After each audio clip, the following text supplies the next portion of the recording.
কেউ কথা রাখেনি। ৩৩ বছর কাটলো, কেউ কথা রাখেনি। ছেলেবেলায় এক বৈষ্ণবী তার আগমনী গান হঠাৎ থামিয়ে বলেছিল, শুক্লা দ্বাদশের দিন এসে অন্তরাটুকু শুনিয়ে যাবে। তারপর কত চন্দ্রভোগ, কত অমাবস্যা চলে গেল, সে বৈষ্ণবী আর এলো না।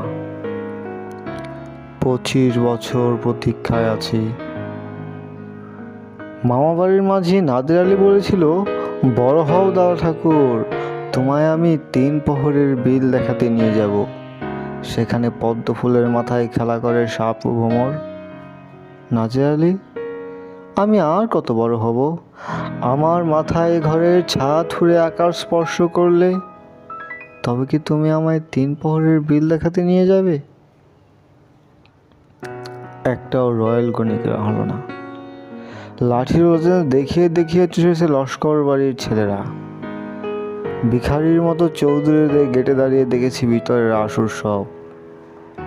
অবিরম রঙের ধারার মাঝে কাকন পরা ফর্সা রমণীরা কত আমোদেই না হেসেছিল। আমার দিকে কেউ ফিরেও তাকায়নি। বাবা আমার কাঁধে হাত রেখে বলেছিল, দেখিস একদিন আমরাও। বাবা আজ অন্ধ।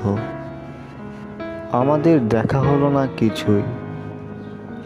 সে রয়্যালগুলি, সে লাঠির ওজন, সে আসর সব আমায় আর কেউ ফিরিয়ে দেবে না। বুকের ভিতর সুগন্ধি ওড়না রেখে বরুণা বলেছিল, যেদিন আমায় সত্যিকারের ভালোবাসবে সেদিন আমার বুকে আমার আতরের গন্ধ হবে। ভালোবাসার জন্য হাতের মুঠোয় প্রাণ নিয়েছি। দুরন্ত ষাঁড়ের চোখে বেঁধেছি লাল কাপড়। বিশ্ব সংসার তন্ন তন্ন করে খুঁজে এনেছি 108টা নীলপদ্ম। তবুও কথা রাখেনি বরুণা। বরুণার বুকে আর শুধুই মাংসের গন্ধ। কেউ কথা রাখেনি।